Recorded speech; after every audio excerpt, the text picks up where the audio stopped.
गई जवानियां। नौजवानों, जिंदगी की हिफाजत भी फर्ज है तुम पे। टाइम से सोया करो, टाइम से उठा करो। सबसे लेट सोने वाली कौम मुसलमान है और सबसे बाद में उठने वाली कौम भी मुसलमान है। हाँ, सोते हैं उनके साए में, कोई हमें उठाए क्यों? पड़े रहते हैं बिस्तर पे। और जो मस्जिद के मुतवल्ली हैं, उन्होंने भी इमाम को उठाने का ठेका ले रखा है। सर्दी कितनी भी तेज क्यों ना हो, लल्ला को कंबल उड़ा के आएगा और इमाम की आके ऐसे चादर फेंकता, शाक। इमाम बेचारा सुधर जाता, उठे नहीं। टाइम जा रहा जमात का। इमाम की जमात के 3 मिनट ज्यादा हो जाएं तो मुतवल्ली के पेट में दर्द हो जा। अपने बेटे को महीना गुजर जाता, मस्जिद नहीं आता तो कोई फिक्र नहीं होती। किधर जा रहे हैं? बहुत प्यारी बात है सर, बहुत प्यारी बात। कौन से जगह पे चल रहे हैं हम? अगर हमारा बेटा, खुदा की कसम, ये मदरसे आज सबसे ज्यादा मजलूम है, इन्हें कितना वक्त देते हो? हमारे बेटे का आधा घंटा कुरान के लिए है, 20 मिनट कुरान के लिए है। मौलवी जल्दी ट्यूशन पढ़ा के छुट्टी दे। का किस लिए? का 6 घंटे के लिए। मेरे बेटे को इंग्लिश सीखने के लिए जाना है। कुत्ता बिल्ली पढ़ने 6 घंटे के लिए मेरा बेटा जाएगा। उसके बाद फिर 3 घंटे के लिए मेरा बेटा ट्यूशन पढ़ने के लिए जाएगा। तुमने 6 घंटे स्कूल में दिए, 3 घंटे ट्यूशन के लिए दिए, 9 घंटे तुमने इंग्लिश के लिए दिए, आधा घंटा कुरान के लिए दिया। तुम्हें क्या लगता है कुरान इतना लावारिश है, उसे आधा घंटा दोगे? खुदा की कसम, कुरान वो है जो जमीन वालों का भी वारिस है और जमीन के नीचे वालों का भी वारिस। नारे तकबीर, नारे रिसालत, अज़मते कुरान मजीद, नारे तकबीर, नारे रिसालत। कितना वक्त देते हैं हम कुरान को? और बेटा अगर स्कूल जाने में लेट हो जाए, अम्मा का देखो सर में दर्द, चक्कर आ रहा है, बाप कहता शर्म नहीं आई, उठा नहीं है, कभी सर पे हाथ मार रहा है, कभी बीवी से कह रहा है तेरी खता है। मेरे भाई, तेरा बेटा एक दिन स्कूल नहीं गया, पूरे घर का मिजाज खराब हो गया, सबके जहन पे एक जोर बोझ आ गया। हमारे बेटे की आज गैर हाजिरी हो गई। बता तो सही, 5 बार मस्जिद से कहा गया हय्या अला सलाह, हय्या अल फलाह, एक बार भी तुमने बेटे से कहा कि नहीं? बेटे नमाज के लिए पुकारा गया, तू क्यों मस्जिद नहीं गया है? बेटे मुअज्जिन ने कहा था आओ कामयाबी की तरफ, तू मस्जिद क्यों नहीं गया? खुदा की कसम खा के कहता हूँ, जिस दिन स्कूलों की तरह लोग अपने बच्चों पर नमाजों में पास पुश करने लगे, गैर हाजिरी पे अगर टोकने लगे, कसम खा के कहता हूँ दुनिया की कोई भी ताकत तुम्हारा कुछ बिगाड़ नहीं पाएगी, इसलिए कि जो खुदा का हो जाता है कायनात उसकी हो जाए। जिंदाबाद, जिंदाबाद, बहुत खूब, माशाल्लाह। हाँ, बेशक। किसे फिक्र है मस्जिद जाने की? बेटा गया कि नहीं? कौन चाहता मस्जिद जाए ना जाए बेटा? बस कुछ लोग तो ये कहते जी घड़ी दे रहे हैं तो पढ़ी पढ़ाई लेंगे। हाँ? कई ऐसे जागिल इलाके जहां पे ये कहा जाता जब घड़ी दे रहे हैं तो पढ़ी पढ़ाई लेंगे।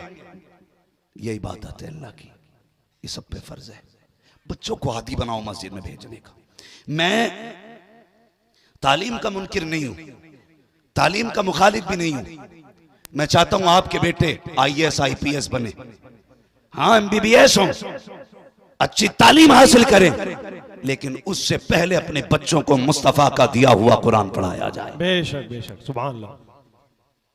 कुरान, वरना बहुत कम ऐसे लोग हैं जो इस लाइन में जाने के बाद इस्लामी मिजाज बचे। ज्यादातर क्या कहते हैं, जी ठीक है बस अल्लाह रसूल को मानो, बाकी मौलवियों के चक्कर में ना पड़ो।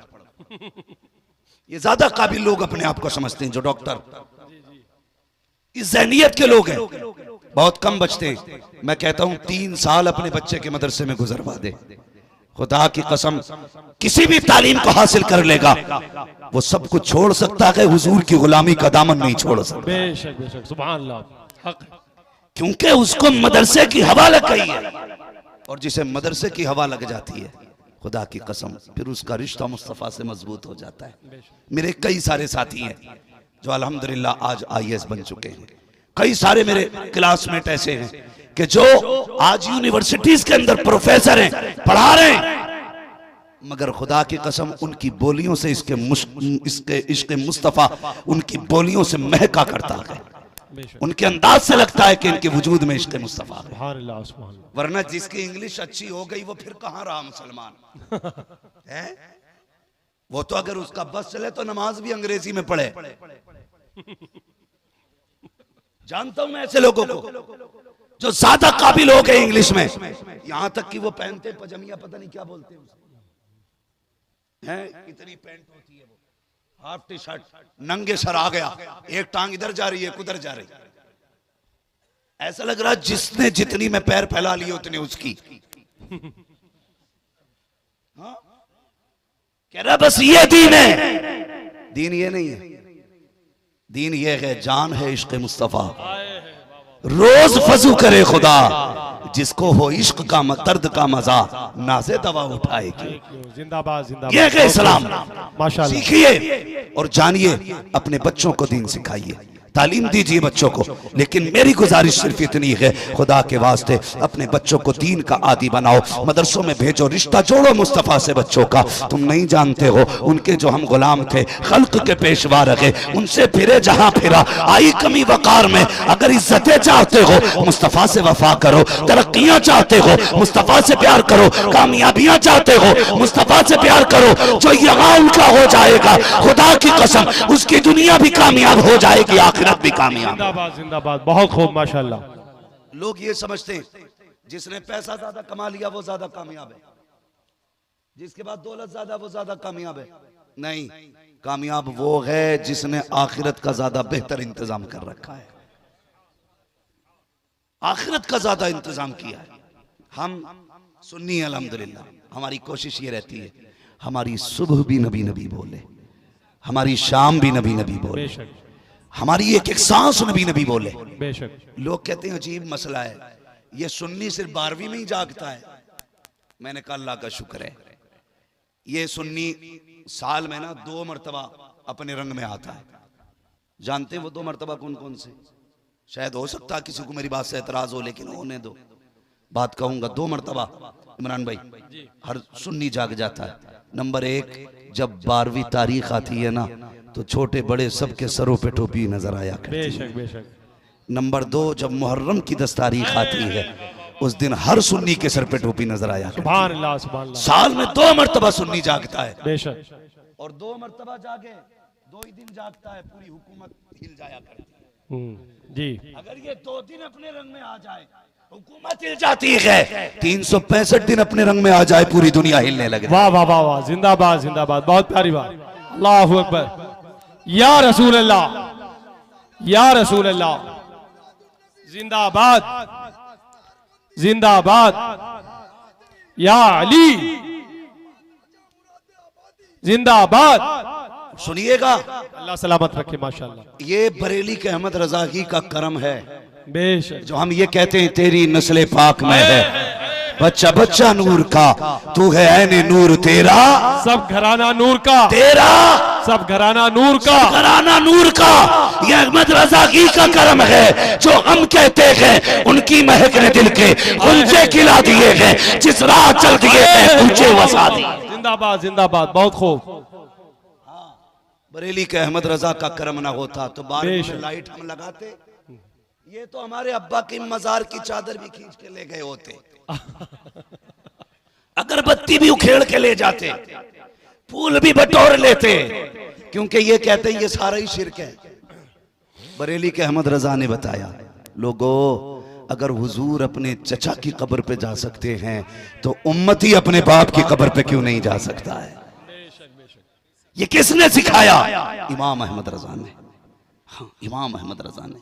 अच्छा, बात खुद भी समझ लो, वली तो सारे ही है ना, गरीब नवाज भी वली है, बोलो है कि नहीं?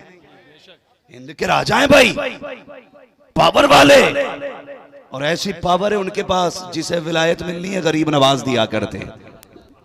हिंदुस्तान के मालिक हैं वो, इधर नहीं जाना बैठा कौन है किधर है, हमें पता, ये कुर्सियां एक टांग टूट जाए तो गिर जाती हैं, लेकिन वो उस कुर्सी पे बैठे हैं जिसका वकार कयामत तक बाकी रहेगा। गरीब नवाज वली है कि नहीं? बारिश पाक वली है कि नहीं? साबिर पाक वली है कि नहीं? मखदूम पाक वली है कि नहीं? बोलो ना यार, मखदूम पाक वली है कि नहीं? जोर से, मखदूम पाक वली है कि नहीं? ये सारे वली हैं, देवा वाले भी वली, अजमेर वाले भी वली। और बात यह है कि ये सारे वली हैं और सब में सुन्नी जाते हैं, इन्हें इधर चिढ़ नहीं होती है। जब हम बरेली जाते हैं तो पेट में दर्द क्यों होने लगता है? हाँ वाह वाह वाह, सुभान अल्लाह, बहुत खूब। दर्द सिर्फ बरेली वाले से क्यों? बात यह है कि बरेली वाले ना इनके चेहरे से मक्कारी का नकाब हटाया वाह वाह वाह। और ये पहचान करा दी, इन्हें पहचान लो, ये 12वीं को शिर्क कहेगा लेकिन तुझे लाइट लगानी है। और सुन, जिसे 12वीं में तकलीफ हो वो शैतान की औलाद हो सकता है, आदम की औलाद नहीं हो सकता। वाह वाह वाह वाह, जिंदाबाद जिंदाबाद। इमाम अहमद रजा ने सिखाया। तो जाहिर है कोई मेरा प्लान फेल कर देगा तो मुझे चिढ़ उसी से रहेगी ना, निसार तेरी चहल, है ना, उसी से चिढ़ रहेगी ना जो इनका प्लान फेल कर देगा। आज जब भी 12वीं आती है तो इन्हें याद बरेली वाला आता है जी, बरेली वाला आता। ये तुम्हें कुछ नहीं कहेंगे, गाली आला हजरत को देते, ये बरेलवी हैं। मैंने कहा खुदा का शुक्र है जो बरेलवी हैं ना वो ही मुस्तफा वाले हैं, वो ही मुस्तफा वाले हैं। जरा बताओ कितने लोगों ने घर सजाए थे 12वीं पे? माशाल्लाह, जितने हाथ कम रह गए हैं आइंदा साल इंशाल्लाह सारे घर सजेंगे, इंशाल्लाह सारे घर सजने चाहिए। सबने सजाए थे ना घर, और जिन्होंने नहीं सजाए थे वो सुन ले, ये जो इन्होंने घर सजाए ना ये बरेली वाले की सुन्नत नहीं, ये काबे वाले खुदा की सुन्नत है। सुभान अल्लाह सुभान अल्लाह सुभान अल्लाह, काबे वाले खुदा की सुन्नत है। आप कहेंगे कैसे? अगर मैं फतावे रज़विया पढ़ूं, हदाई के बख्शिश पढ़ूं तो कहोगे आला हजरत ने करा काम ये सब। मैं उनकी बात नहीं करता, मैं बात करता हूं नबी की अम्मी सैयदा आमिना की। सुभान अल्लाह सुभान अल्लाह। और उन्होंने कब देखा था हुजूर को? जब हुजूर 6 साल के थे, यानी कि 6 साल तक उन्होंने मुस्तफा को देखा, उसके बाद उनका विसाल हो गया था। अब आप अंदाजा लगाइए, ऐलान नबुव्वत के बाद की बात नहीं है, ये विलादत से पहले की बात है। कहती हैं लोगों, जब मेरा लाल मेरे शिकम में आया ना तो मेरे शोहर का विसाल हुआ। और अरब का दस्तूर ये था कि जब किसी का शोहर इंतकाल कर जाए ना उसे खुशबू नहीं लगानी है। कहती जैसे ही मेरा बेटा मेरे शिकम में आया मुझे अपने बदन से हल्की हल्की खुशबू का एहसास हुआ। सुभान अल्लाह सुभान अल्लाह, बहुत खूब। खुशबू का एहसास। कहने लगी मैं डर गई, मालिक ये खुशबू किसी की